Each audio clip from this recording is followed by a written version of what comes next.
They whispered behind champagne flutes and raised eyebrows, convinced I'd wandered into the wrong building. The woman in jeans and a simple black blazer, clutching a paper invitation like it was my ticket to somewhere I didn't belong. They saw my scuffed boots on their marble floors, my bare face among their painted masks, my silence in their symphony of pretentious chatter. But when the curator appeared with that velvet rope and those 5 words that changed everything, their crystal glasses nearly shattered in their manicured hands. Because by the time they realized who I really was, I was already walking through doors they'd never even seen. Before we jump back in, tell us where you're tuning in from, and if this story touches you, make sure you're subscribed, because tomorrow I've saved something extra special for you. The Whitmore Contemporary Art Gallery smelled like expensive perfume, aged wine, and old money. 3 stories of pristine white walls and polished concrete floors, nestled in the heart of Manhattan's Upper East Side, where art wasn't just displayed, but worshipped, and where your net worth determined how closely you could stand to the paintings. Tonight was the opening reception for Emerging Visions, a collection that my sister-in-law had spent 2 years curating, and apparently 2 years planning how to make me feel as unwelcome as possible. I'd driven straight from the airport, still wearing the clothes I'd traveled in. Dark jeans, black blazer, comfortable boots that had carried me through more countries than most of these people could pronounce. My hair was pulled back in a simple ponytail, no jewelry except for a watch that had survived more operations than I cared to count. Nothing flashy, nothing that screamed for attention, which in this crowd made me stand out like a neon sign in a library. The invitation had arrived 3 weeks late, forwarded through 2 different addresses before finally reaching me. Heavy cardstock with embossed lettering, the kind of formal announcement that came with unspoken dress codes and social expectations. The pleasure of your company is requested at the opening reception. Followed by my brother Marcus's wife's name in elegant script. Helena Whitmore Carter, art curator and social climber extraordinaire, had finally achieved her dream of having her own show in her family's gallery. I should have known better than to come, should have sent flowers and a polite excuse about conflicting schedules. But Marcus had called specifically to ask me to be there, said it would mean the world to Helena, said family should support family. What he didn't say, but what I understood, was that my absence would be noticed, commented on, and used as evidence of whatever narrative Helena had been constructing about me for the past 5 years. The woman at the reception desk looked me up and down with the kind of practiced assessment that could calculate your social status in seconds. Her smile was perfectly calibrated, warm enough to avoid rudeness but cool enough to establish hierarchy. She wore a black dress that probably cost more than most people's monthly rent, and her diamond earrings caught the gallery's carefully positioned lighting like tiny disco balls. "Good evening," she said, her voice carrying the slight nasal quality that seemed mandatory among Manhattan's social elite. "Welcome to Whitmore Contemporary. Are you here for the reception?" I handed her my invitation, watching her eyes scan the formal text with growing confusion. The paper was real, the printing legitimate. But everything about me suggested I'd somehow acquired it through questionable means. She held it a moment longer than necessary, perhaps hoping it would reveal some explanation for why someone dressed like me had received an invitation to an event like this. "Carter," she said finally, reading my name from the guest list. "And you're here as a guest of Helena Carter. She's my sister-in-law." The receptionist's expression shifted to something that might have been sympathy if it hadn't been so condescending. "Oh, of course, family." She said the word like it explained everything, like it was perfectly reasonable for Helena to invite relatives who clearly didn't understand the social requirements of gallery openings. "The coat check is just to your left, though I see you're not. Well, the reception area is straight ahead. There's wine and hors d'oeuvre." She handed me a small badge with "Guest" printed in discreet letters, the kind of identifier that let security know I wasn't important enough to remember but wasn't dangerous enough to worry about.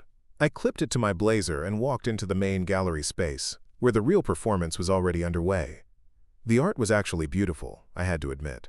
Large canvases with bold strokes and vivid colors, sculptures that seemed to defy gravity, installations that transformed ordinary objects into something that made you stop and reconsider everything you thought you knew about the world.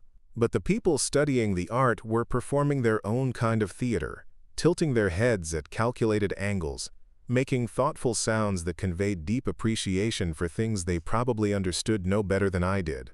I found a spot near a particularly striking painting, something abstract with layers of blue and gold that seemed to shift depending on where you stood. A small placard identified it as, quote, quote, displacement number 7 inches by an artist whose name I didn't recognize, but whose work spoke to something I couldn't quite name. I stood there for several minutes, actually looking at the painting instead of performing the ritual of looking at it, when I heard my name being called. Sarah! Oh my God, you actually came!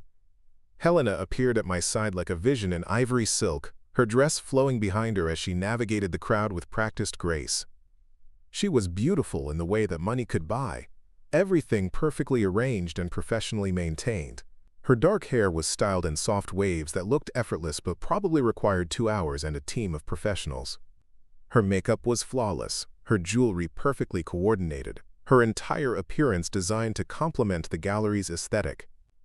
She kissed the air next to both my cheeks, the kind of greeting that looked affectionate from a distance but involved no actual physical contact. Up close, her smile was tight, strained around the edges in a way that suggested this reunion was more obligation than joy. You look, she paused, her eyes taking in my appearance with barely concealed dismay. Comfortable, very practical. I suppose traveling can be so exhausting. The flight was fine, I said simply. Congratulations on the show. The work is impressive. Oh, thank you. Though, I suppose it's rather difficult to appreciate when you're not familiar with the contemporary movement. These pieces require a certain sophistication to fully understand their cultural significance. Before I could respond, she was already looking past me, scanning the crowd for more important conversations. I should introduce you to some people. Though I'm not sure. Well, let me find Marcus first.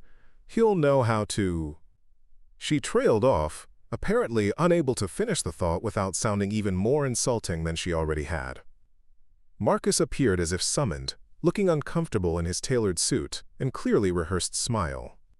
My older brother had always been caught between worlds, trying to maintain relationships with family while building a life in circles that viewed our background as something to be overcome rather than honored. He'd married Helena 3 years ago, drawn to her sophistication and social connections, and had been slowly disappearing into her world ever since. Sarah, you made it, he said, his relief audible. How was the flight from... Where were you coming from again? Classified, I said with a slight smile, though it wasn't entirely a joke. Helena laughed, the sound sharp and artificial. Oh, how mysterious. Sarah works for the government, she explained to a couple who had drifted within earshot, her tone suggesting this was somewhere between amusing and embarrassing. Something very secretive, apparently. We never quite know what she's up to. The couple, both dressed in the kind of expensive casual wear that cost more than most people's cars, exchanged glances that conveyed entire conversations. The woman, whose silver hair was cut in a severe bob that probably required weekly maintenance, looked me over with the kind of assessment usually reserved for livestock auctions. Government work, she mused. How? Civic-minded. What department? Defense, I said simply. Oh, like the Pentagon? How fascinating. What do you do there exactly? Helena jumped in before I could answer. Sarah's very modest about her work. Aren't you, dear? Always so secretive about everything. We joke that she probably just files paperwork all day and likes to make it sound more exciting than it is. The laughter that followed was polite but pointed, the kind that established insider status for those who understood the joke and excluded anyone who didn't get it. I stood there quietly, letting them have their moment of superiority, watching their faces as they built their assumptions about who I was and where I fit in their carefully constructed world. Well, the silver-haired woman said, clearly ready to move on to more interesting company, it's so nice that Helena includes everyone in her celebrations. Family is family, after all. They drifted away, leaving me standing with Marcus and Helena near a sculpture that looked like it had been assembled from car parts and good intentions. Marcus shifted uncomfortably, clearly aware that something unpleasant had just happened but unsure how to address it without making things worse. Sarah, maybe you'd like some wine? He offered. They have a really nice selection tonight. I'm fine, I said. Why don't you two go handle your hosting duties? I can appreciate the art on my own. Helena's relief was visible. Are you sure? I mean, some of these pieces are quite complex. There are explanatory cards, but they assume a certain level of cultural literacy. She paused, as if realizing how that sounded. Not that you're not cultured, of course. Just that contemporary art can be challenging for people who haven't spent time studying it. I'll manage, I said. They moved away, Helena immediately brightening as she encountered people more suited to her social performance. I watched them work the room, Marcus following slightly behind as Helena introduced him to collectors and critics, playing the role of the supportive husband to her rising star curator. He looked back once, catching my eye with an expression that might have been apology or might have been relief. I continued through the gallery alone, stopping at paintings and sculptures that caught my attention, reading the small cards that provided context and interpretation.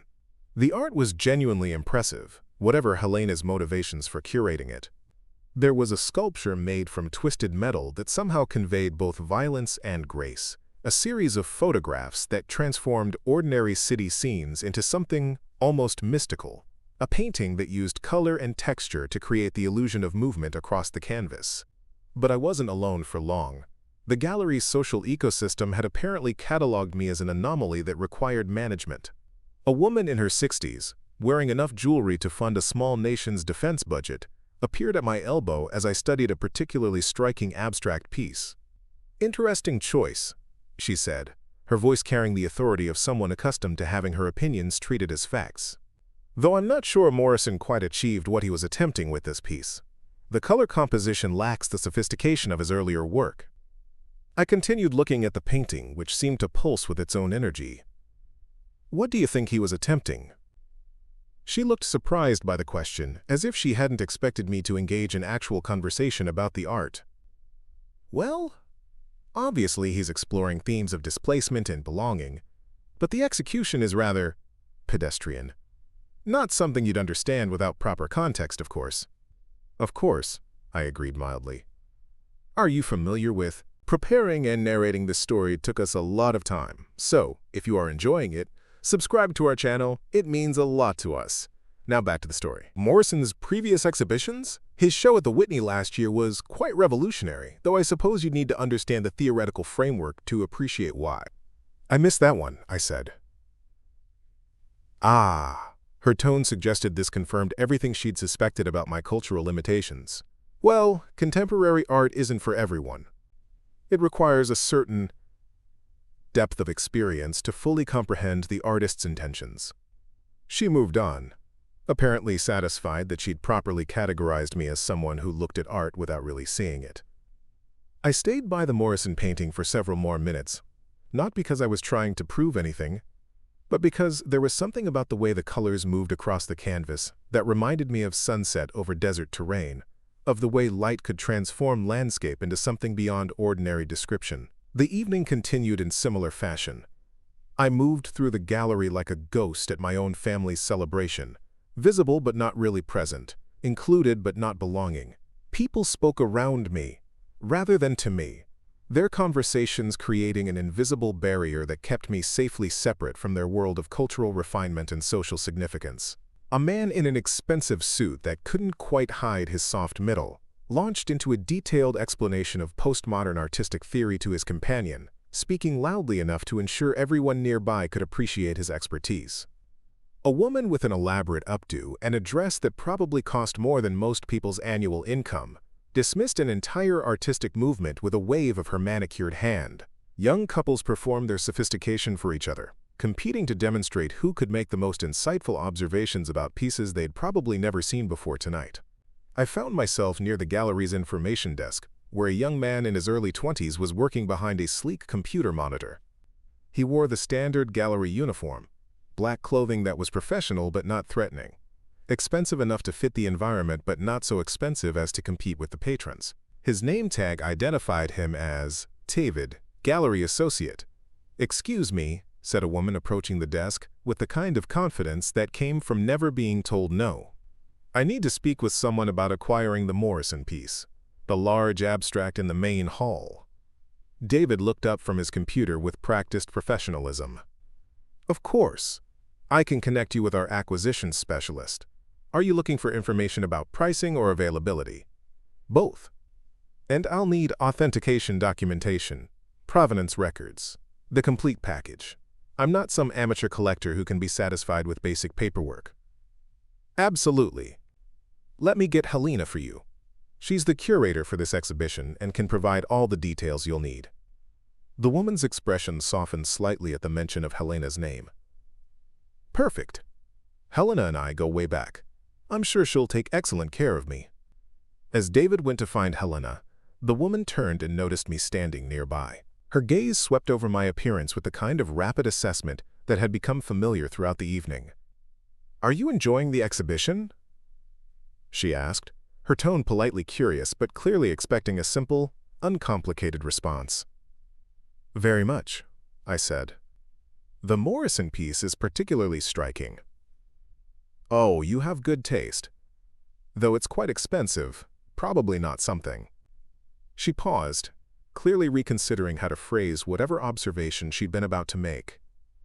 "Well, it's a significant investment piece. For serious collectors." "I'm sure it is." Helena appeared then, her face lighting up as she recognized the potential buyer. "Margaret, how wonderful to see you here. David said you're interested in the Morrison." "Very interested, though I wanted to discuss the acquisition privately, you understand." "Of course. We have a private viewing room upstairs where we can examine the piece more closely and discuss all the details." Helena's voice carried the calme, smooth professionalism of someone who had found her element. "I'll have David arrange for the piece to be moved up there so you can see it in proper lighting." As they began making arrangements, Helena's eyes found mine across the small crowd that had gathered around the information desk. For a moment, her expression flickered with something that might have been guilt or might have been annoyance that I was witnessing her moment of professional success. "Sarah," she called out, her voice carrying that false brightness she'd been using all evening. "Are you finding everything all right? Not too overwhelming, I hope?" The question was asked loudly enough for everyone nearby to hear, and it contained just enough concern to sound caring while actually emphasizing how out of place I seemed. Several people turned to look at me, their expressions ranging from mild curiosity to barely concealed amusement. "Everything's fine," I said. "Good, good. Well, if you need anything explained, just ask David here. He's very good at making art accessible to, well, to everyone." The dismissal was clear. Helena had important business to conduct with serious people, and I was free to continue my amateur wandering through her carefully curated world. She linked arms with Margaret and began leading her toward the elevator, their conversation already shifting to price points and installation requirements. I was left standing near the information desk, David looking somewhat embarrassed by the exchange he'd just witnessed. He was probably in his early 20s, with the kind of earnest enthusiasm that hadn't yet been worn down by too many encounters with the art world's more unpleasant personalities. "I'm sorry about that," he said quietly once Helena and Margaret were out of earshot. "She's been really stressed about tonight. Big opening, important collectors, you know how it is." "I'm sure," I said. "Are you really her sister-in-law? You seem so." He paused, clearly searching for a tactful way to express whatever observation he'd been about to make. "Different?" "Normal," he said, then immediately looked horrified. "I mean, not that she's not normal, just that most of the family members who come to these events are—" He gestured vaguely at the crowd around us. "More like them?" "Yeah. You actually seem to care about the art instead of just caring about being seen, caring about the art, if that makes sense." It did make sense, more than he probably realized. I'd spent the evening watching people perform their cultural sophistication, using art as a prop in their social theater, rather than engaging with it as something that might actually move or challenge or surprise them. David, despite his youth and obvious inexperience, had noticed something that had escaped most of the evening's more sophisticated attendees. "The Morrison piece you were looking at earlier," he continued, "you stood there for like 15 minutes. Most people spend 30 seconds, take a selfie, and move on. What did you see in it?" The question caught me off guard, not because it was unexpected, but because it was the first genuine inquiry anyone had made all evening. David wasn't testing my knowledge or trying to demonstrate his own expertise. He seemed actually curious about what I thought. "The way the colors move," I said finally. "It reminds me of landscapes I've seen, places where the light changes everything depending on when you're looking." He nodded thoughtfully. Morrison spent 2 years in Morocco before he painted that series. He said he was trying to capture the way desert light could make you see things differently, make you question what was real and what was perception. That makes sense. Most people focus on the theoretical framework, the postmodern implications and all that. But I think he was just trying to paint what it felt like, to be somewhere that changed how you saw the world. We stood there for a moment, both looking toward the painting in question, which was visible through the gallery's main archway. In the carefully controlled lighting, it did seem to pulse with its own rhythm, the blues and golds shifting subtly as people moved past it, their shadows changing the way the colors interacted with each other. "David," a sharp voice called from across the room, "I need you to coordinate with catering about the champagne service." A woman in her 40s, wearing a black dress that looked like it had been painted on, was gesturing impatiently from near the gallery's main entrance. Her expression suggested that David's conversation with me was an inappropriate use of his time and attention. "That's my supervisor," he said apologetically. "I should probably—" "Go ahead," I said. "Thanks for the information about Morrison." He hurried away, leaving me alone again in the crowd that had somehow grown larger and more boisterous as the evening progressed. The wine had been flowing freely, and conversations had gotten louder, more animated, more performative. I could hear Helena's laugh from somewhere near the back of the gallery, bright and artificial as crystal wind chimes. I decided to escape the crowd for a few minutes, finding a quieter corridor that led to the gallery's smaller exhibition spaces. The walls here displayed works by local artists, pieces that were probably more affordable but no less interesting than the main exhibition. I found myself standing in front of a series of photographs that documented the changing neighborhoods of the city, images that captured both loss and renewal in the spaces between old buildings and new construction. Those are quite good, aren't they? I turned to find an older man standing beside me, someone I hadn't noticed approaching. He was probably in his 70s, with silver hair and the kind of weathered face that suggested he'd spent considerable time outdoors. His suit was expensive but comfortable, tailored but not flashy, and he moved with the careful precision of someone who'd learned to conserve energy for the things that mattered. "Very good," I agreed. "There's something honest about them." "Honest," he repeated, seeming to consider the word carefully. "That's not a term you hear much in galleries these days. Most people prefer challenging, or provocative, or culturally significant." "Those things can be honest too," I said. "But not always." He smiled, the expression transforming his face from distinguished to genuinely warm. "I'm Robert, by the way, Robert Whitmore. This is my gallery." I should have been surprised, probably should have been embarrassed, that I'd been casually criticizing the art world's vocabulary to the man who owned the space where we were standing. But something about his manner suggested he wasn't offended by my observations. "Sarah Carter," I said. "Helena's sister-in-law." "Ah, the mysterious family member. Helena mentioned you might be coming, though she seemed unsure whether you'd actually make it. Travel schedules can be unpredictable." "Yes, she mentioned you work for the government." "Something classified," she said, though she seemed to think it was probably less exciting than it sounds. I didn't respond to that, just continued looking at the photographs. Robert seemed content with the silence, standing beside me as we both studied the images of urban transformation.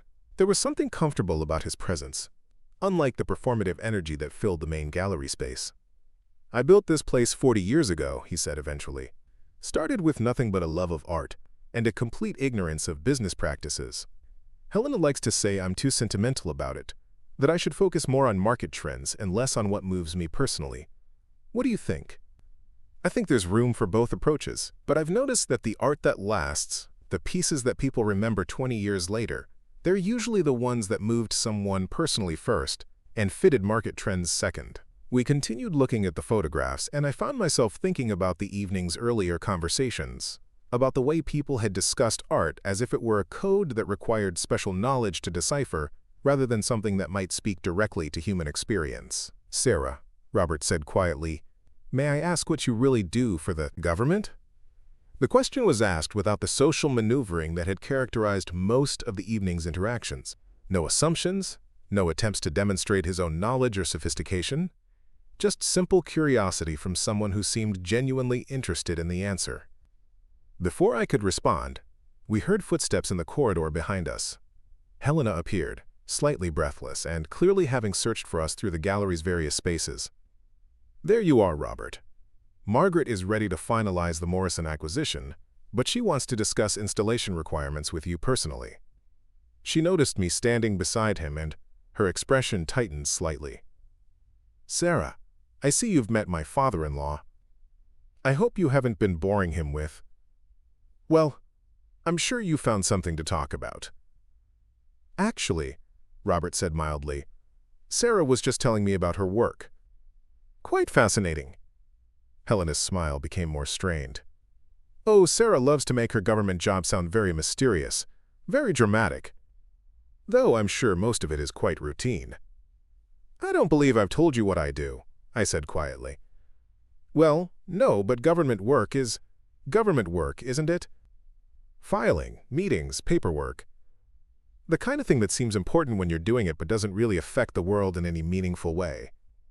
Robert was watching this exchange with growing interest, his eyes moving between Helena and me as if he were trying to solve a puzzle that had suddenly become more complex than he'd initially realized. "Helena," he said carefully, "perhaps we should discuss Margaret's requirements. I believe she's waiting in the private viewing room." "Yes, of course." "Sarah, you'll be fine on your own for a while longer, won't you?" "I know all this," she gestured at the surrounding artwork, "can be a bit much for someone who isn't used to it." They left me alone in the corridor, their footsteps fading as they returned to the main gallery space. I continued looking at the photographs, but my attention was now divided between the images and the conversation that had just taken place. There was something about Robert's questions, about the way he'd asked them, that suggested more than casual curiosity. The evening was winding down by the time I returned to the main gallery. Many of the patrons had already left, their cultural obligations satisfied, their social appearances complete. The remaining crowd was smaller, more intimate, consisting mostly of serious collectors and people with genuine connections to the art world rather than those who attended openings as social events. I found myself back near the Morrison painting that had started several of the evening's conversations. In the quieter space, with fewer people moving past it, the piece seemed even more dynamic, the colors shifting in response to the changing light as staff began adjusting the gallery's evening illumination. Still finding new things to see in it? David had returned, his earlier duties apparently complete. He looked tired but satisfied, the way people do when they've successfully managed a complex event without any major disasters. "Always," I said. "It's the kind of piece that reveals itself gradually." That's what Morrison said when he delivered it. He told me that some paintings give you everything at first glance, but the good ones make you work for it, make you come back and look again. Smart man. He also said something else, something that reminded me of what you said earlier. He said the painting wasn't really about Morocco at all. It was about what it felt like to be somewhere that made you realize how much you didn't know about yourself. I considered that, looking at the swirling colors that seemed to contain both chaos and perfect order. That sounds about right. Can I ask you something? David's voice was hesitant, as if he were afraid the question might be inappropriate. What you do for work, is it really as boring as Helena thinks it is? Before I could answer, the gallery's main lights shifted again, and I heard the sound of footsteps approaching from the direction of the administrative offices. Multiple people, moving with purpose, rather than the casual pace of departing guests. Robert appeared first, followed by Helena and a man I didn't recognize. Tall, thin, wearing an expensive suit that looked like it had been tailored for someone who spent most of his time in corporate boardrooms. He carried himself with the kind of authority that suggested he was accustomed to having his opinions treated as decisions. "Sarah," Robert called out, his voice carrying a note I hadn't heard before. Something formal, almost ceremonial. "I'd like you to meet Dr. Harrison, our chief curator." "Harrison, this is Sarah Carter." Dr. Harrison approached with the measured stride of someone who'd spent decades moving through museum spaces, someone who understood the weight and significance of the objects around him. His handshake was firm, professional, and his eyes held the kind of sharp intelligence that missed very little. "Ms. Carter," he said, his voice carrying a slight accent that suggested European education and extensive travel. "Robert tells me you have some interesting observations about our exhibition." I've enjoyed it very much, I said. Particularly the Morrison piece, I understand. Not everyone appreciates the complexity of his latest work. Most visitors prefer his earlier, more accessible pieces. Helena stepped forward, clearly uncomfortable with the direction the conversation was taking. Harrison, I'm sure Sarah has appreciated everything, but she's not really. I mean, her background isn't in art, so perhaps we shouldn't. Dr. Harrison held up a hand, a gesture that was polite but unmistakably silenced Helena's protests. Robert mentioned that you work in defense, Miss Carter. In what capacity, if you don't mind my asking?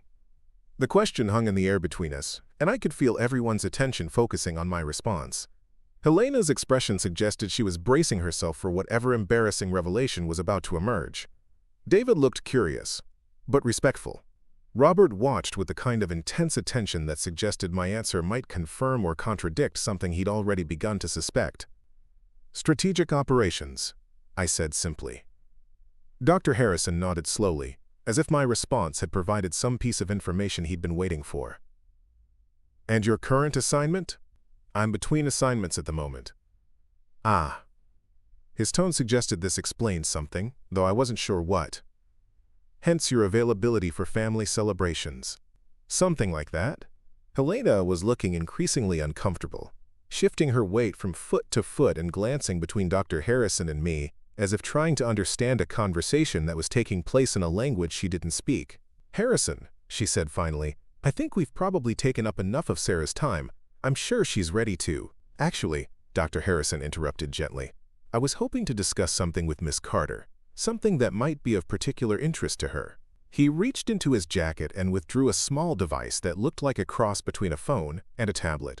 The screen was dark, but when he touched it, it illuminated with text that was too small for me to read from where I stood.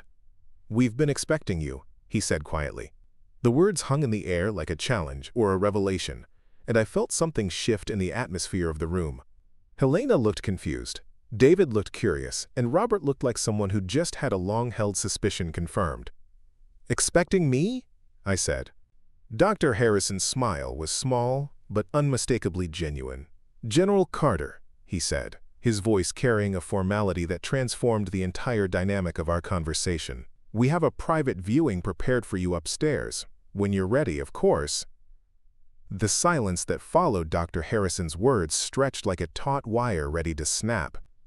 Helena's face had gone through several shades of confusion before settling on something that looked like panic barely held in check. Her perfectly applied makeup couldn't hide the way her eyes darted between Dr. Harrison and me, searching for some explanation that would make sense of what she'd just heard. General? She repeated, the word coming out strangled. There must be some mistake. Sarah's not. I mean, she works for the government. But she's certainly not.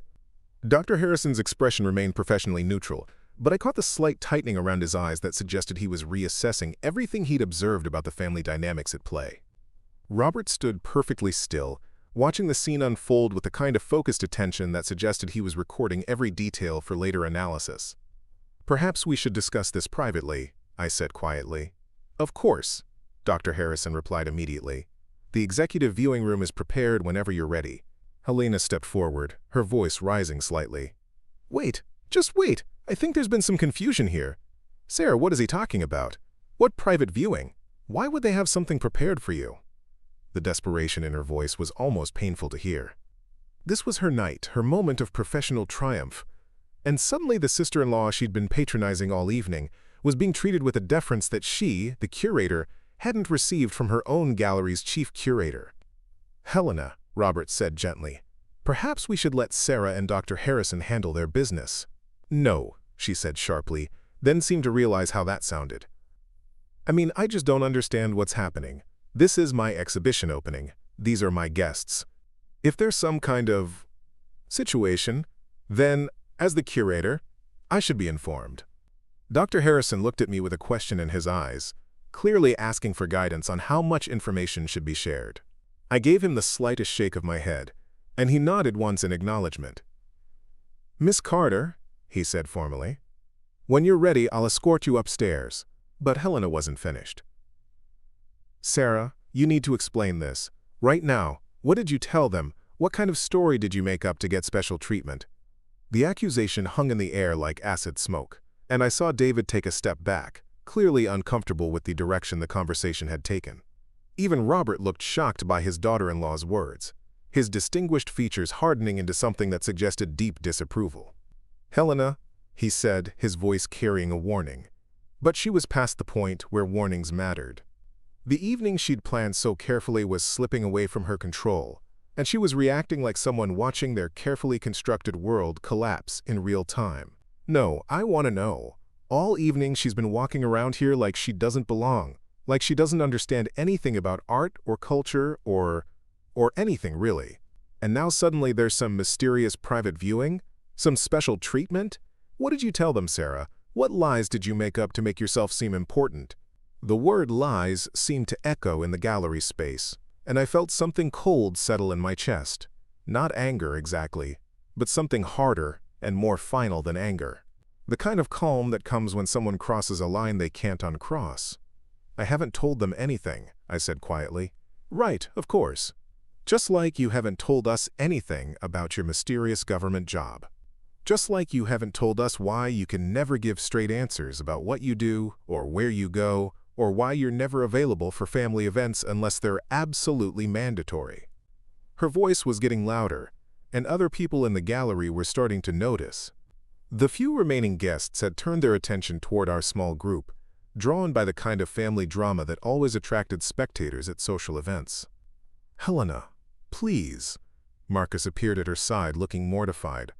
"This isn't the place for this." "Isn't it?" she snapped. "This is my place, Marcus. My gallery, my exhibition, my night. And your sister has somehow convinced these people that she deserves special treatment. I want to know how." Dr. Harrison stepped forward slightly, his voice carrying the kind of authority that came from decades of managing difficult situations in high-pressure environments. "Mrs. Carter, I think there may be some misunderstanding about the nature of—" "Don't," Helena interrupted. "Don't you dare take her side. I've worked for years to get to this point. Years of education, years of experience, years of building relationships, and proving myself in this industry. And she walks in here in jeans and work boots and somehow gets treated like royalty?" The small crowd that had gathered was watching with the kind of fascinated attention that people reserve for car accidents and public meltdowns. I could see phones being discreetly positioned, social media posts being mentally composed, the kind of digital documentation that would turn this moment into entertainment for people who hadn't even been there. "You want to know what I really think?"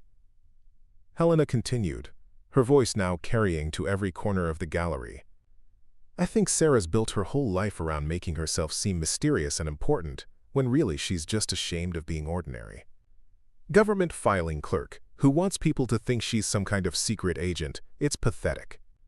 The words hit like physical blows, each one precisely aimed at the places where doubt and insecurity lived. But what struck me most wasn't the cruelty of what she was saying, but the genuine belief behind it. Helena really thought she understood who I was, really believed that her assessment was accurate and justified. "That's enough," Robert said firmly. But Helena was beyond listening to warnings or social cues. "Is it?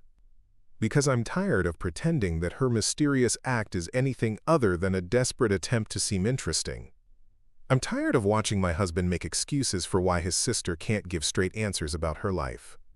And I'm especially tired of watching her show up to my professional triumph and somehow turn it into a performance about her imaginary importance." The gallery had gone completely quiet except for Helena's voice and the soft sound of expensive shoes on polished floors as people positioned themselves for better views of the confrontation. David looked like he wanted to disappear entirely. Marcus appeared to be calculating whether intervention would help or make things worse. Dr. Harrison stood with perfect professional composure, but I could see the tension in his shoulders. "You know what I think happened here?" Helena continued, her voice taking on the tone of someone who believed they were solving a mystery. "I think Sarah saw an opportunity to play her little spy game with some new people, probably told them she was CIA or Special Forces or some other fantasy, and they believed it because they don't know her like we do." She turned to Dr. Harrison with an expression of righteous vindication. "Ask her for identification. Ask her for proof of whatever she claims to be. Because I guarantee you, Whatever story she told you is just another chapter in her ongoing fiction about being someone important, instead of admitting that she's exactly what she appears to be. Dr. Harrison's expression had gone completely neutral, the kind of careful blankness that suggested he was dealing with a situation that required more diplomacy than he'd initially anticipated. When he spoke, his voice carried the measured cadence of someone choosing each word very carefully. "Mrs. Carter, I understand that this is a stressful evening for you and perhaps—" "No," Helena interrupted again. "No diplomatic responses, no professional courtesy. I want her to prove it. Right here, right now. If Sarah is really whoever you think she is, then she should be able to provide credentials that support that claim." The challenge hung in the air like a gauntlet thrown down in front of witnesses who would never forget what happened next. Helena stood with her arms crossed, her chin raised in defiance, absolutely convinced that she was about to expose some elaborate deception. Marcus looked like he was praying for the floor to open and swallow him. Robert's expression had moved beyond disapproval into something that looked like genuine sadness. And I realized that this was the moment where I had to decide how much truth this situation could handle. "Helena," I said quietly, "you should stop talking now." "Should I? Should I really?" "Because from where I'm standing, it looks like you're the one who should stop. Stop pretending. Stop lying. Stop making up stories about who you are to impress people who don't know any better." She pulled out her phone, holding it up like evidence in a trial. "You know what? Let me solve this right now. Let me call Marcus's mother and ask her to tell everyone exactly what her daughter does for work. Let me ask her to explain why Sarah can never talk about her job or her travel or anything specific about her so-called career in government. The threat of involving family members, of dragging this humiliation beyond the gallery walls and into the broader network of relationships and obligations that connected all of us, seemed to shift something in the room's atmosphere." Marcus went pale. Robert's jaw tightened visibly. Even Dr. Harrison looked concerned about the escalation. "Helena, don't," Marcus said urgently. "Please don't call my mother. This has gone far enough." "Has it?" "Because I don't think it has. I think we're just getting started." She was already scrolling through her contacts, her finger hovering over the screen. "Let's see what Mom has to say about Sarah's mysterious career. Let's see if she thinks her daughter-in-law is really some kind of high-ranking military officer." The small crowd of observers had grown slightly as people noticed the intensity of the confrontation. I could see gallery staff positioning themselves around the edges of the space, clearly uncertain about whether they should intervene or simply document whatever was about to happen. The evening's carefully orchestrated sophistication had completely dissolved, replaced by the kind of raw family drama that would be discussed in social circles for months to come. "You know what the really sad part is?" Helena continued, her voice now carrying a note of genuine pity that was somehow more cutting than her earlier anger. "You've convinced yourself that your stories are true. You actually believe that you're important, that you're special, that you're anything other than a government clerk who's too embarrassed to admit what she really does for a living." She held up her phone again, finger poised to make the call that would involve family members who weren't present to defend themselves or manage the fallout from whatever revelations might emerge. "Last chance, Sarah. Tell the truth about who you really are, or I make this call and we let the family decide who's telling the truth." The ultimatum hung in the gallery air like smoke from an expensive cigarette, toxic and impossible to ignore. Everyone present understood that we had reached a point where someone's carefully constructed version of reality was about to collapse completely. The only question was whose. Dr. Harrison cleared his throat softly, the sound somehow managing to cut through the tension without adding to it. When he spoke, his voice carried the kind of authority that made everyone in the room pay attention without quite understanding why. "Mrs. Carter," he said formally, "before you make that call, there's something you should understand about the nature of tonight's arrangements." Helena paused, her fingers still hovering over her phone screen, but her attention now focused on Dr. Harrison with the kind of sharp interest that suggested she sensed an opportunity to prove her point. "What arrangements?" she demanded. Dr. Harrison reached into his jacket again, withdrawing what looked like an official document folded in precise thirds. The paper was heavy, official-looking, with multiple seals and signatures visible even from a distance. This gallery maintains relationships with various government agencies for cultural exchange programs, educational initiatives, and specialized exhibitions. Tonight's arrangements were made through those official channels, with appropriate security clearances and administrative oversight. He unfolded the document slightly, revealing enough text to make it clear that this was some kind of official correspondence, though the specific details remained hidden. The private viewing that has been prepared upstairs was requested through proper channels with all necessary authorizations and security protocols. It was not the result of any claims or representations made by your sister-in-law, but rather the result of official communication between this institution and the relevant government agencies. Helena's expression shifted from confident defiance to growing uncertainty. The document in Dr. Harrison's hands represented something beyond the scope of family drama or personal deception, something that existed in the realm of official business and institutional relationships. "What kind of government agencies?" she asked, her voice noticeably quieter than it had been moments before. "The kind that coordinate cultural exchange programs with allied nations, that facilitate educational partnerships between civilian institutions and military academies, and that occasionally request specialized viewing arrangements for personnel with particular expertise or security clearances." Dr. Harrison's words were carefully chosen, revealing information without revealing anything that might compromise security or privacy. But the implication was clear enough that even Helena, despite her emotional state, could understand what was being suggested. "Are you saying that Sarah is—" she began, then seemed unable to finish the question. "I'm saying that tonight's arrangements were made through official channels by people who have the authority to make such requests and the credentials to support them. The private viewing upstairs was prepared not as a result of any personal claims or family relationships, but as a matter of professional courtesy between institutions that maintain ongoing collaborative relationships." The distinction he was drawing was subtle but crucial. This wasn't about Sarah making claims about herself, but about other people making requests on her behalf. People with enough authority and credibility that a prestigious gallery would alter its normal procedures to accommodate them. Helena's phone had slowly lowered during Dr. Harrison's explanation, and now hung at her side like a weapon she'd forgotten she was holding. The righteous certainty that had driven her confrontation was being replaced by something that looked like the first stirrings of doubt. "But she's never said anything about—" Helena started, then stopped, perhaps beginning to realize that silence about one's work might have reasons beyond deception or embarrassment. Many people in government service are restricted in what they can discuss about their professional responsibilities, Dr. Harrison said gently, particularly those whose work involves sensitive information, international relationships, or security considerations. Discretion is often a professional requirement rather than a personal choice.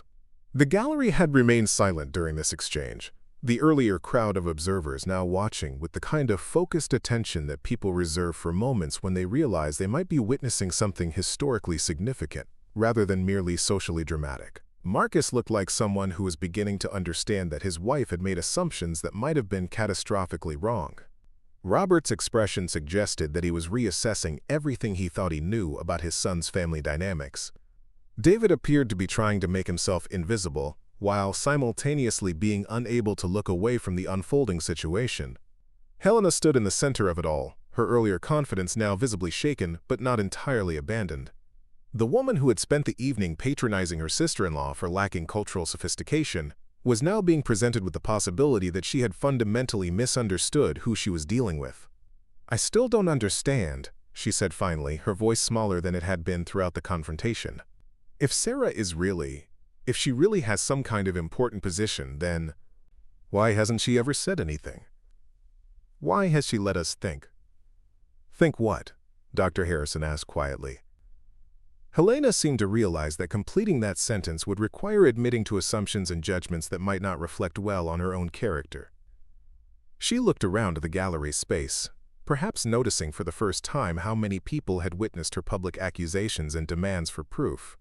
"I just don't understand why she would let us believe she was ordinary," she said finally. The word ordinary seemed to hang in the air like an accusation in reverse, and I saw several people in the small crowd exchange glances that suggested they were beginning to understand something about the evening's true dynamics. Dr. Harrison folded the document and returned it to his jacket, the gesture somehow managing to close one chapter of the evening while opening another. "Perhaps," he said diplomatically, The question isn't why someone might choose not to discuss the details of their professional life, but rather why we might assume that discretion indicates a lack of importance rather than an abundance of it. The observation was delivered with the kind of gentle authority that made it impossible to argue with, while simultaneously making it clear that arguing would only reveal the limitations of one's own perspective. Helena's phone buzzed in her hand, startling her out of whatever thoughts had been occupying her mind. She looked down at the screen, then back up at the assembled group, then down at the phone again as if it might provide some guidance for navigating the situation she found herself in. "Mrs. Carter," Dr. Harrison said formally, "the private viewing room is available whenever it's convenient. There's no time pressure, of course, but the arrangements have been made according to the specifications we received." He was addressing me directly now, his tone shifting back to the professional courtesy he'd shown before Helena's confrontation had complicated the evening's social dynamics. The implication was clear that whatever official business had brought us to this point was separate from, and more important than, the family drama that had temporarily overshadowed it. "What kind of specifications?" Helena asked, her voice carrying a note of desperate curiosity. She seemed to understand that she had passed some point of no return, that the evening would not end with her original assumptions intact, but she was still struggling to understand what reality would replace them.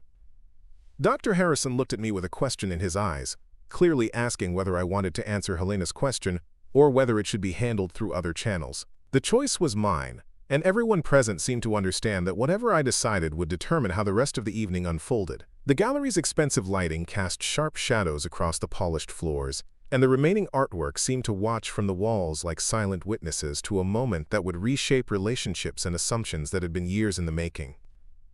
Somewhere in the building's upper floors, a private viewing room waited with arrangements that had been made by people whose authority Helena was only beginning to comprehend.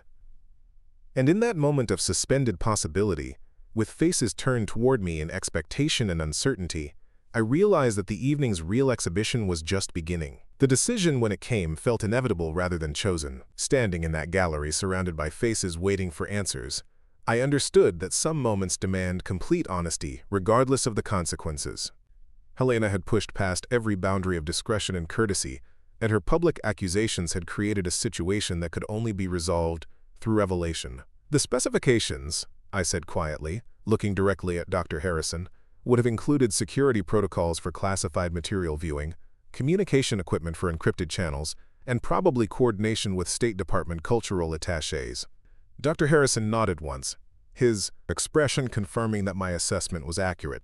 Helena's face had gone completely white, and I could see her beginning to understand that she had stumbled into territory far beyond her initial assumptions. "Sarah," Marcus said, his voice barely above a whisper, "what are you saying?"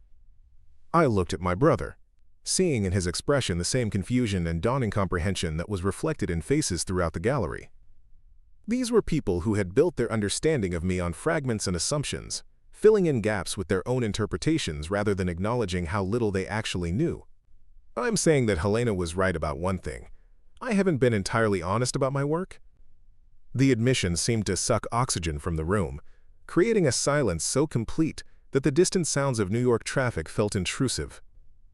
Helena's phone had gone completely forgotten in her hand, and she stared at me with an expression that suggested she was trying to process information that didn't fit any framework she had for understanding the world. "The reason I can't discuss details about my assignments," I continued, "isn't because I'm embarrassed about filing paperwork.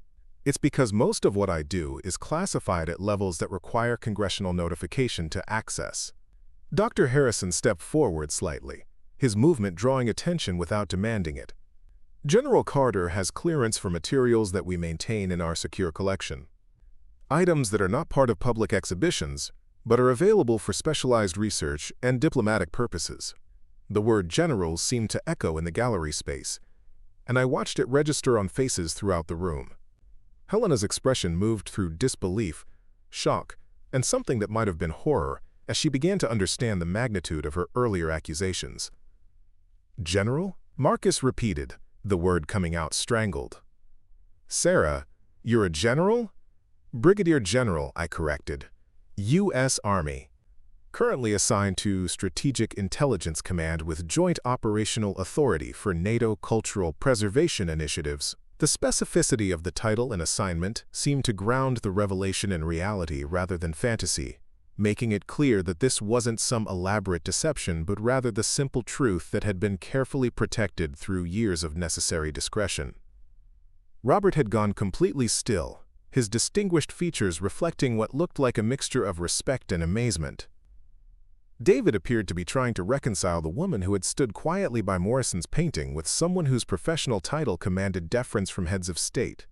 Helena, however, looked like someone whose entire worldview was crumbling in real time. The sister-in-law she had patronized all evening, the government clerk she had accused of pretending to be important, was standing in her gallery wearing general stars that outranked most of the military personnel she would ever encounter. "That's not possible," she said, her voice thin and desperate. "You can't be, look at you." It was perhaps the most revealing thing she could have said, that her conception of military leadership was so narrow that it couldn't accommodate someone who didn't fit her preconceived notions of what authority looked like. "Helena," Robert said gently, "I think perhaps we should." "No," she interrupted, but her voice lacked the fierce conviction it had carried earlier. "No, this doesn't make sense. If Sarah is really a general, then why didn't she ever say anything? Why has she let us treat her like—" She stopped, apparently realizing that completing that sentence would require acknowledging exactly how she had been treating someone she now understood to be among the highest-ranking military officers in the country. "Like what?" I asked quietly. Helena's mouth opened and closed several times without producing sound, and I could see her cycling through years of interactions, conversations, and assumptions that would now need to be completely recontextualized. Dr. Harrison cleared his throat diplomatically. "Perhaps we should proceed to the viewing room.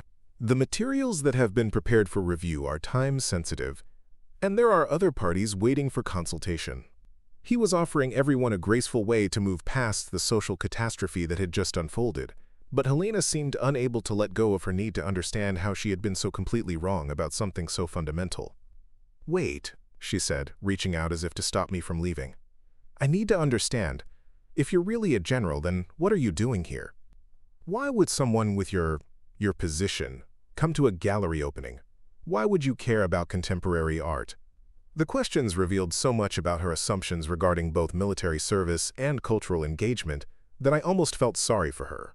She seemed genuinely unable to conceive of someone who could move between worlds, who could appreciate Morrison's exploration of displacement while also coordinating international security operations. "The cultural preservation work I mentioned," I said patiently, "involves identifying, protecting, and sometimes recovering artwork and cultural artifacts in areas affected by conflict. Understanding contemporary artistic movements helps inform decisions about what needs protection and why it matters." Dr. Harrison nodded approvingly. "General Carter has been instrumental in developing protocols for safeguarding cultural heritage sites in disputed territories.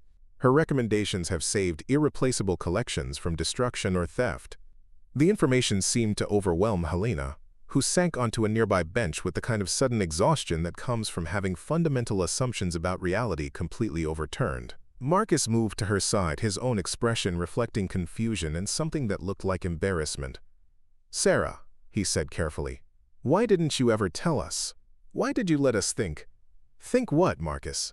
He struggled with the question, perhaps beginning to understand that the assumptions his family had made about me reflected their own limitations rather than any deception on my part. "We thought you were we didn't realize you were so important," I suggested. "Accomplished," he corrected, though I suspected his first instinct had been more accurate. David, who had been standing quietly throughout the revelation, stepped forward with the kind of hesitant respect that suggested he was recalibrating everything he thought he knew about social hierarchies. "Ma'am," he said formally, "I wanted to apologize for, I didn't know who you were, and I treated you like a person interested in art?" I asked. "That's exactly how you should have treated me, David. Your approach to art, your genuine curiosity about what moves people about Morrison's work, that's worth more than any amount of rank-based deference."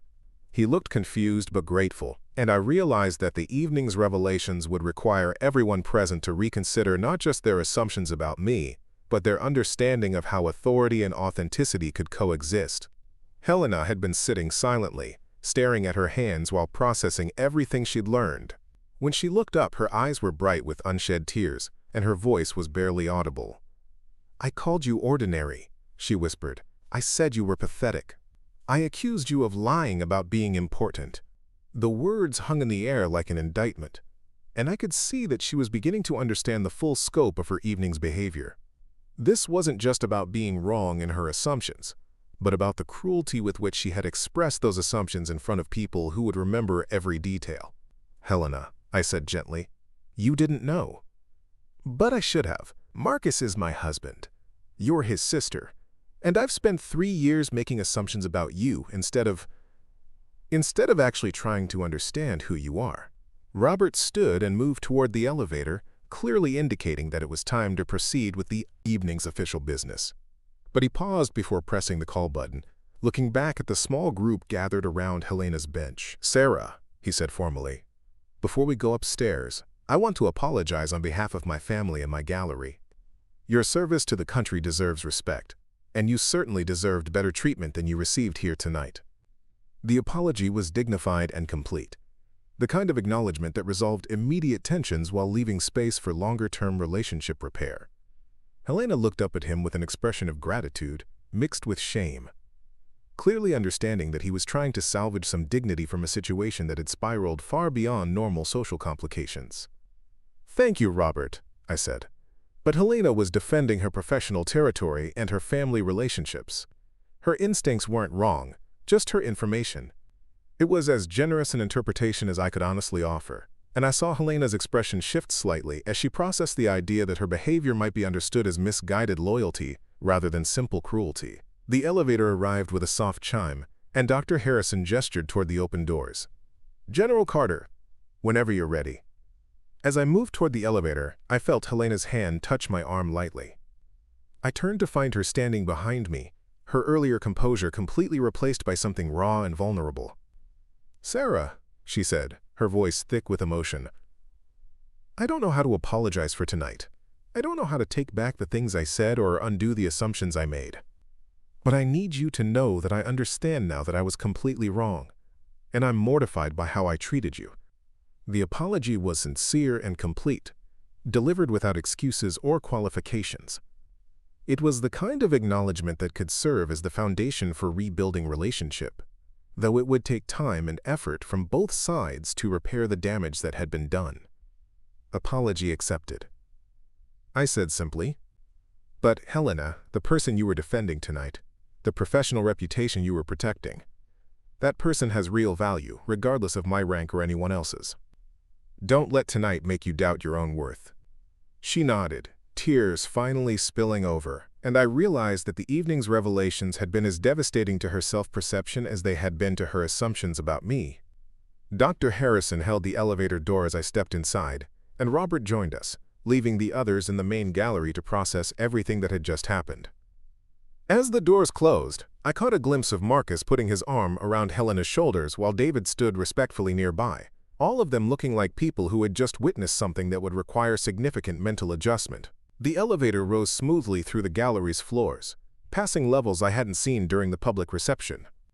Dr. Harrison and Robert stood quietly, both of them clearly understanding that we were transitioning from social interaction to professional business. "The materials we have prepared," Dr. Harrison said as we reached the upper floors, "include several pieces that were recovered from conflict zones over the past 18 months. Items that require authentication and cultural context before they can be returned to their countries of origin." "Syrian artifacts?" I asked. "Among others. There are also pieces from Afghanistan, Iraq, and some items that were intercepted while being trafficked through Eastern European networks. All of them need evaluation by someone with both security clearance and cultural expertise." The elevator opened onto a floor that looked nothing like the public gallery spaces below. Here the walls were lined with climate-controlled storage units, and the lighting was purely functional rather than aesthetic. This was the working heart of the gallery, where real scholarship and preservation took place away from the social performance of public exhibition. Dr. Harrison led us through a corridor lined with offices and workrooms, each equipped with specialized equipment for examining and preserving various types of artwork and artifacts. The space felt more like a research laboratory than a traditional gallery, and I could see that serious academic and cultural work took place here, regardless of what social events might be happening in the public spaces. We stopped at a door marked Executive Viewing Room, which Dr. Harrison opened with a key card that clearly provided access to restricted areas. Inside, the room was arranged like a small conference space, with a large table, specialized lighting, and display cases containing items that were obviously not part of any public collection. "General Carter," Dr. Harrison said formally, "these are the pieces that were flagged for your review. Each one has documentation regarding its recovery circumstances and preliminary authentication, but we need expert evaluation of their cultural significance and recommendations for repatriation protocols." I moved to the first display case, where a small bronze sculpture was positioned under lights that revealed every detail of its surface. The piece was clearly ancient, with patina and wear patterns that suggested significant age, but it was the style and iconography that immediately caught my attention. "This is from the Mesopotamian collection that was looted from the Baghdad Museum," I said, recognizing the distinctive artistic elements that had been cataloged in reports I'd reviewed during previous assignments. "We believe so, yes. It was recovered during a raid on a trafficking network in Vienna, along with several other pieces that appeared to be from the same source." I continued around the room, examining items that represented years of careful investigative work and international cooperation.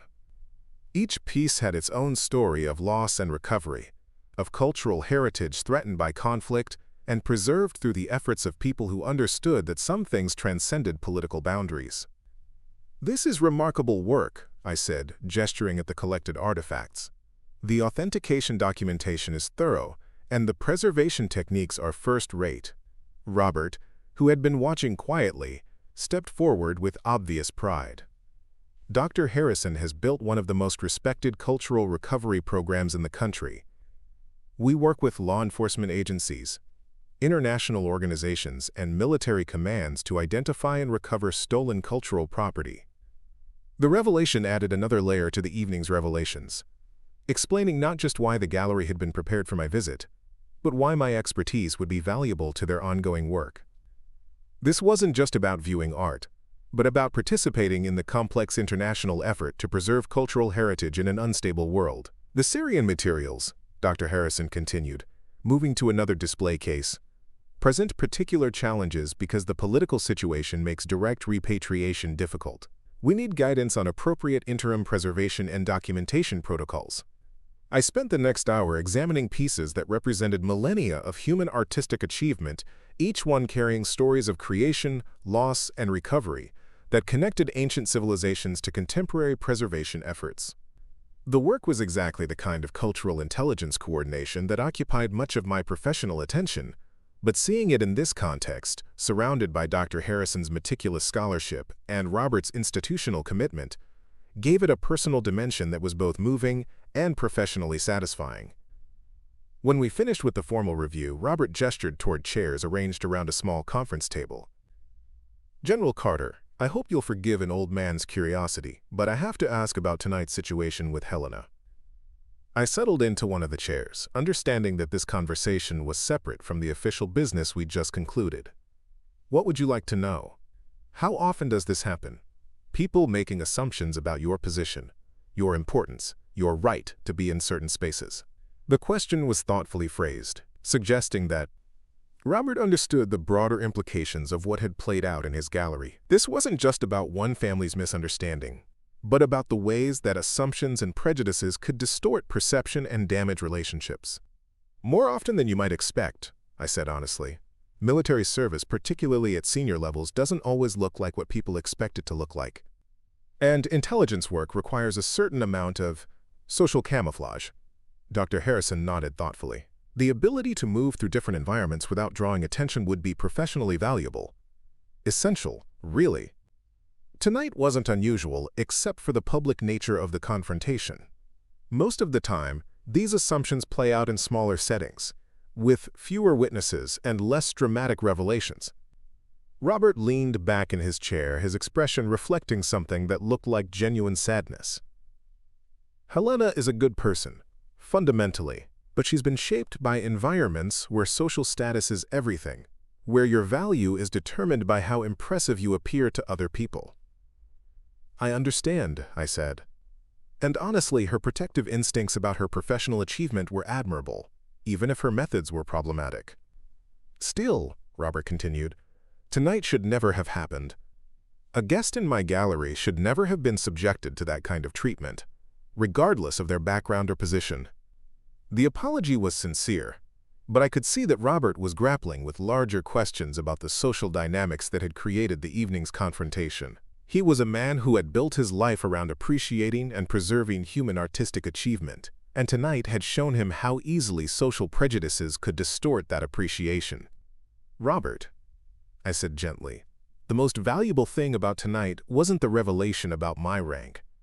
It was seeing how you and Dr. Harrison approach cultural preservation, how you balance scholarship with accessibility, how you use institutional resources to serve purposes larger than profit or prestige." Dr. Harrison smiled at the observation.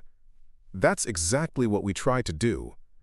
Though I have to admit, having military coordination for our recovery efforts makes the work significantly more effective." We talked for another 30 minutes about the intersection of cultural preservation, international law, and military operations, a conversation that felt both professionally productive and personally satisfying.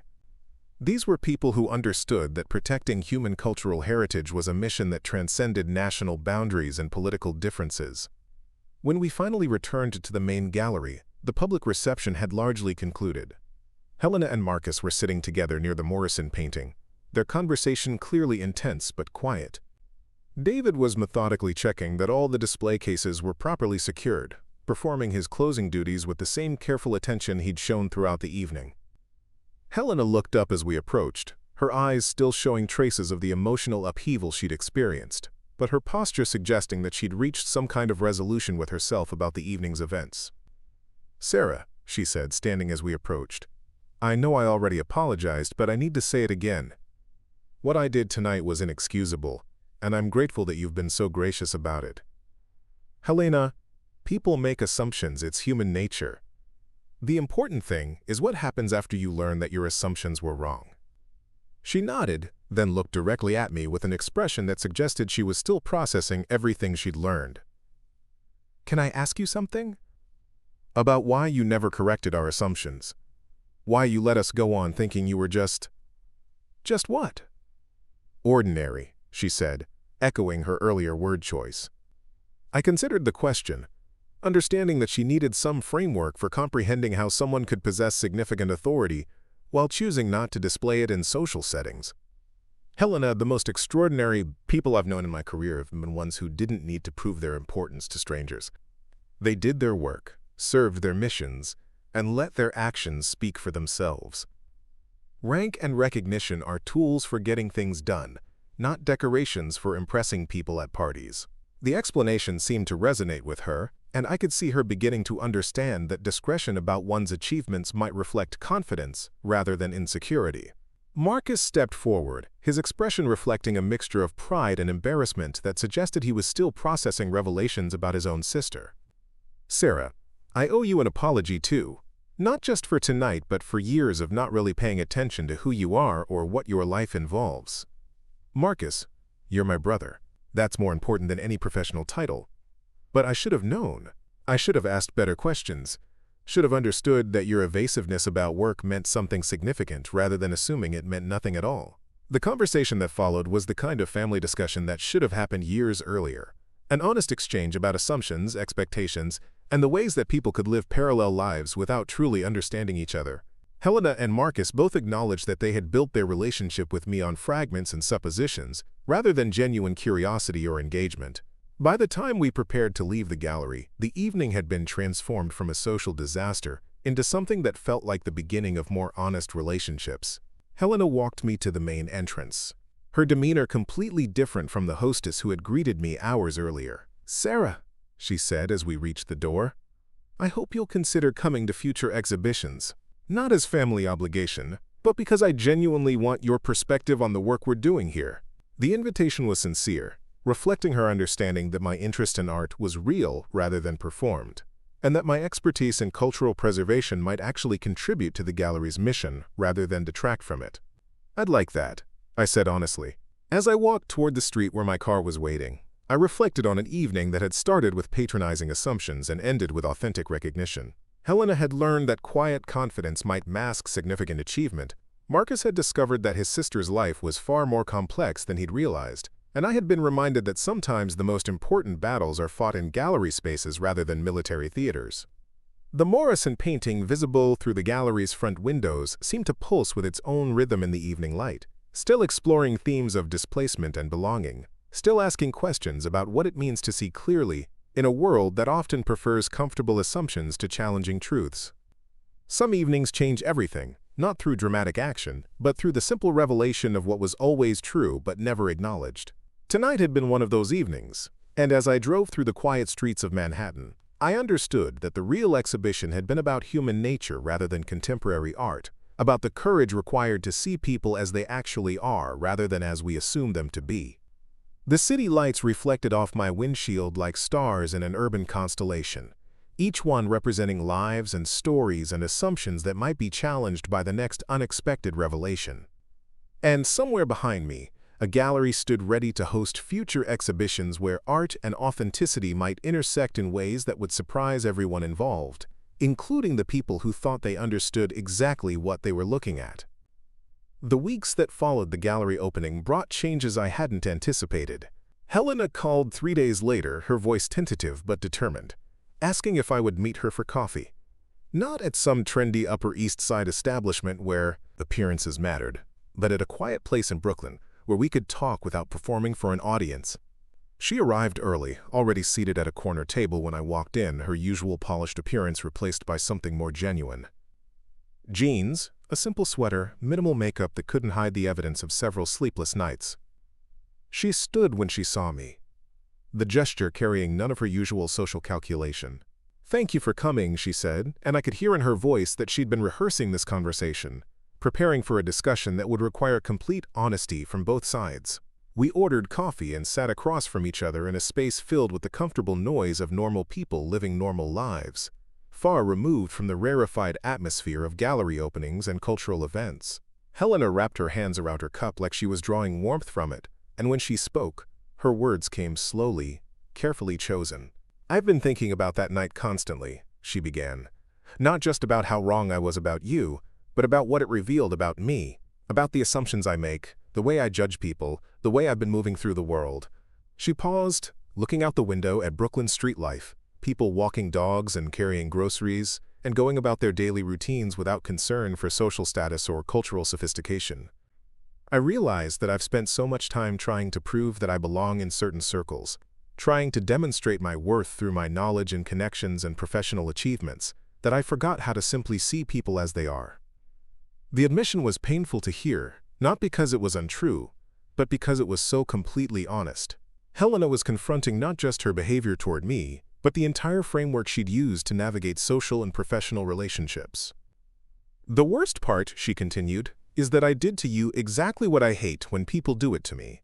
I made assumptions based on appearances, dismissed your value based on limited information, and convinced myself that I was protecting something important, when really I was just protecting my own insecurities."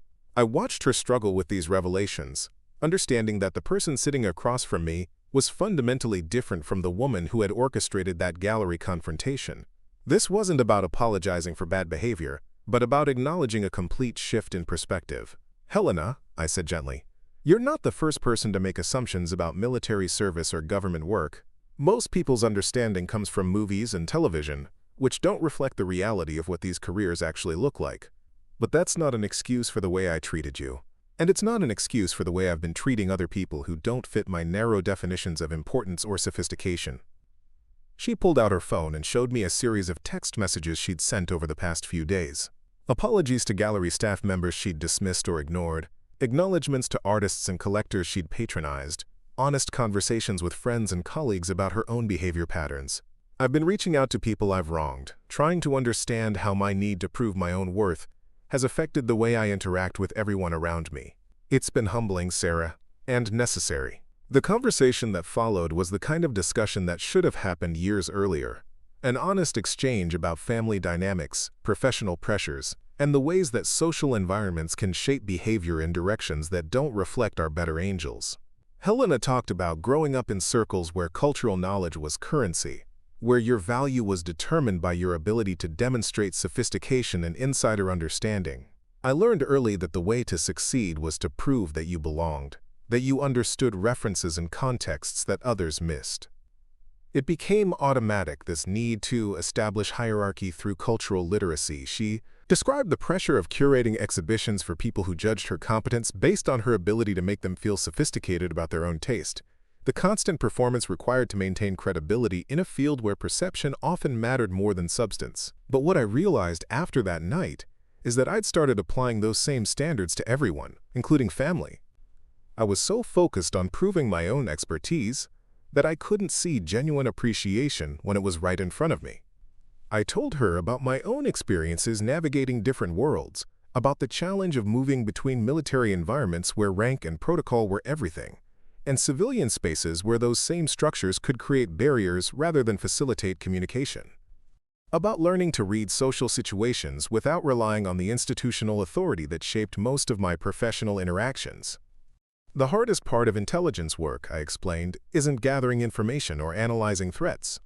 It's learning to see clearly despite your own assumptions, to recognize when your expectations are preventing you from understanding what's actually happening. Helena nodded, recognizing the parallel to her own recent self-examination. I spent that entire evening seeing what I expected to see rather than what was actually in front of me. Our conversations stretched through the afternoon, moving from specific incidents to broader questions about identity, authenticity, and the courage required to acknowledge when you've been fundamentally wrong about something important. Helena talked about her plans to restructure some of the gallery's programming, to create spaces for genuine engagement with art rather than performances of cultural sophistication. I want to work with David on developing programs that focus on personal response to artwork rather than academic interpretation. Ways for people to engage with art that don't require specialized knowledge or social credentials. It was the kind of initiative that suggested real change rather than temporary embarrassment, a recognition that the evening's revelations had implications beyond family relationships.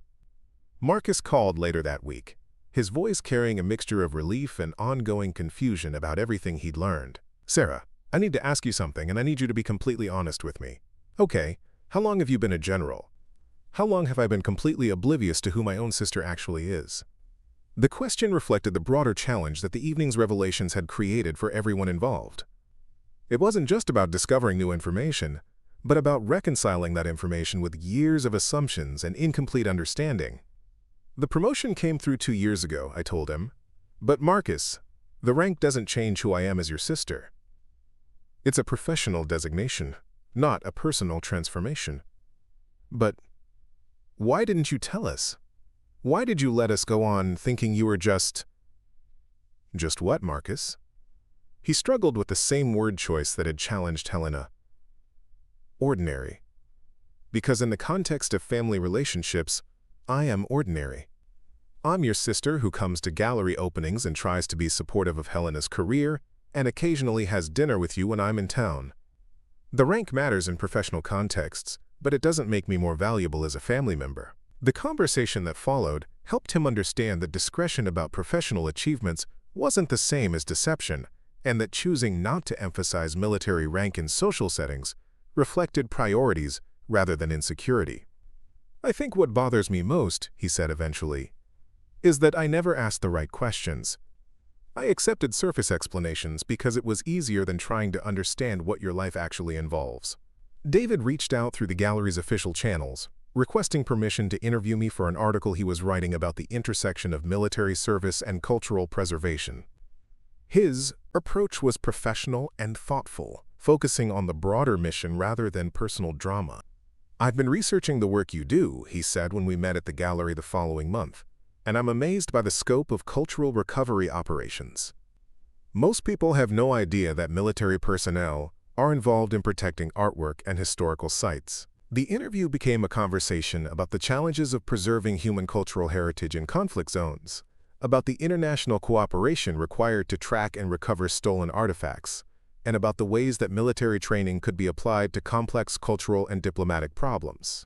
What strikes me most, David said as we concluded, is how much of this work requires exactly the kind of quiet professionalism you demonstrated that night. The ability to assess situations without drawing attention, to work effectively across different cultural and institutional contexts. His article, when it was published, focused on the broader mission of cultural preservation rather than the specific drama of the gallery opening, but it included enough context to make clear that assumptions about military service often miss the complexity and sophistication of contemporary defense work. Robert invited me to serve on an advisory committee for the gallery's cultural recovery program, a role that would allow me to contribute professional expertise while maintaining the discretion that my security clearance required. The position offered opportunities to bridge military and civilian approaches to cultural preservation, creating protocols that could serve both institutional and mission requirements. Your perspective would be invaluable, he explained during our first committee meeting. Not just your technical expertise, but your understanding of how to navigate complex institutional relationships while maintaining focus on larger objectives. The work proved both challenging and rewarding, requiring me to translate between military operational thinking and academic cultural analysis to help develop procedures that could protect irreplaceable artifacts while serving diplomatic and strategic objectives. Helena threw herself into restructuring the gallery's educational programming with the same intensity she'd previously directed towards social positioning. The new initiative she developed focused on personal engagement with artwork, creating opportunities for visitors to develop their own relationships with art rather than performing predetermined responses. The program that's been most successful, she told me during one of our regular coffee meetings, is the one where we ask people to spend 15 minutes with a single piece, and then write about what they saw, felt, or thought. No context, no interpretation, just honest response. The results, she said, had been revelatory both for participants and for gallery staff. People discovered connections to artwork that had nothing to do with academic knowledge, finding personal meaning in pieces they might have dismissed after cursory viewing. It's taught me that expertise in art isn't about knowing the right things to say, but about being willing to actually see what's in front of you. About having the courage to acknowledge when something moves you, even if you can't explain why in sophisticated terms. The changes in Helena's approach to her work reflected broader changes in her approach to relationships, both professional and personal. She had begun asking colleagues about their experiences with art rather than demonstrating her own knowledge, creating space for genuine exchange rather than hierarchical instruction. "I've discovered that I learn more when I listen than when I talk," she said with a self-awareness that would have been impossible before the gallery opening, and that other people's perspectives on art are often more interesting than my own educated interpretations. The transformation wasn't without challenges. Helena had to navigate professional relationships that had been built on her ability to demonstrate cultural authority, had to rebuild credibility with colleagues who were accustomed to her performing expertise rather than acknowledging uncertainty. "Some people in the art world don't know how to respond when you admit that you don't understand something," she explained. "They're so used to pretending comprehensive knowledge that genuine curiosity makes them uncomfortable." But the changes had also brought unexpected benefits. Her exhibitions had begun attracting different kinds of visitors, people drawn by the promise of authentic engagement rather than social performance. Artists were more willing to work with her because they sensed that she was genuinely interested in their work, rather than using it to enhance her own reputation. "The Morrison exhibition you saw that night," she said, "was successful in terms of sales and critical reception. But the exhibitions I've curated since then have been successful in ways that matter more. People spend longer with the artwork, have deeper conversations about what they're seeing, leave feeling like they've actually experienced something meaningful." Marcus had begun asking different questions about my work, not seeking classified details, but trying to understand the broader context of what military service involved in the contemporary world. His curiosity led to conversations about international relations, cultural diplomacy, and the ways that military expertise could serve purposes beyond traditional combat operations. "I used to think military service was primarily about warfare," he admitted. "I didn't understand how much of it involves problem-solving, relationship building, and protecting things that matter to civilian populations." His evolving understanding of military service reflected a broader shift in his approach to assumptions about professional and personal identity. He had begun recognizing how often he filled in gaps in his knowledge with stereotypes rather than seeking genuine understanding. The gallery opening that had started as a social obligation became the foundation for ongoing professional collaboration and deeper family relationships. The evening's confrontations, painful as they had been, had created opportunities for authentic connection that might never have emerged through conventional social interaction. Dr. Harrison had developed the gallery's cultural recovery program into one of the most respected in the country, leveraging the institutional credibility that came from serious academic work and the operational effectiveness that came from military coordination. Our advisory committee had helped establish protocols that were being adopted by museums and cultural institutions internationally. "The work we're doing here," he said during one of our quarterly reviews, "represents exactly the kind of civilian-military cooperation that addresses 21st-century challenges. Cultural preservation requires both scholarly expertise and operational capability." The success of the program had attracted attention from international organizations, government agencies, and academic institutions looking to develop similar approaches to protecting cultural heritage in unstable regions. 6 months after the gallery opening, Helena organized a small dinner party at Robert's house, inviting the same people who had witnessed the evening's confrontations. The gathering was deliberately informal, designed to celebrate relationships rather than showcase cultural sophistication. "I wanted everyone to have a chance to know Sarah as she actually is," Helena explained, rather than carrying forward assumptions based on that night's misunderstandings. The evening was everything the gallery opening hadn't been: genuine conversation about shared interests, authentic curiosity about different perspectives, and the kind of comfortable interaction that develops when people feel free to be themselves rather than performing versions of who they think they should be. David had completed his college degree and been accepted to graduate programs in art history, his interests shaped by his growing understanding of the intersection between cultural preservation and international relations. His scholarship had been partially funded by a program that Robert had established to support students pursuing careers in cultural recovery and preservation.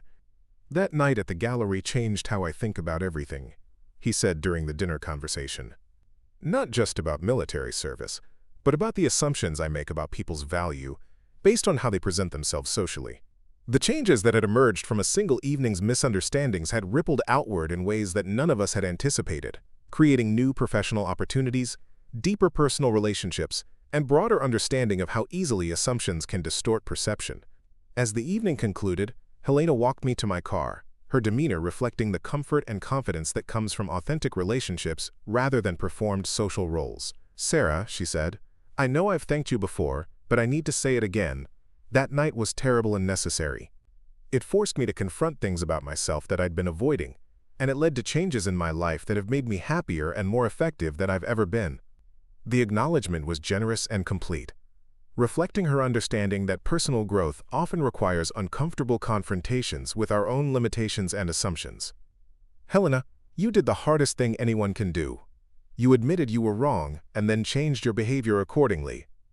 That takes courage. It also takes having someone in your life willing to be honest with you, even when that honesty is difficult to hear." As I drove home through the familiar streets of the city, I reflected on how a single evening's assumptions and revelations had transformed multiple lives and relationships. The gallery opening that had started with patronizing dismissals had become the foundation for deeper understanding, more authentic connections, and more effective professional collaboration. The experience had reminded me that the most important battles aren't always fought on military terrain, but in the spaces where people choose to see each other clearly rather than through the lens of comfortable assumptions. Sometimes the greatest victories come not from proving your worth to people who doubt it, but from creating opportunities for genuine recognition and authentic relationship. The city lights sparkled around me like a constellation of possibilities, each one representing moments where assumptions might be challenged, where authentic connection might replace performed sophistication, and where people might discover that the most extraordinary individuals are often the ones who never felt the need to prove how extraordinary they were. Up next, you've got 2 more standout stories right on your screen. If this one hit the mark, you won't want to pass these up. Just click and check them out.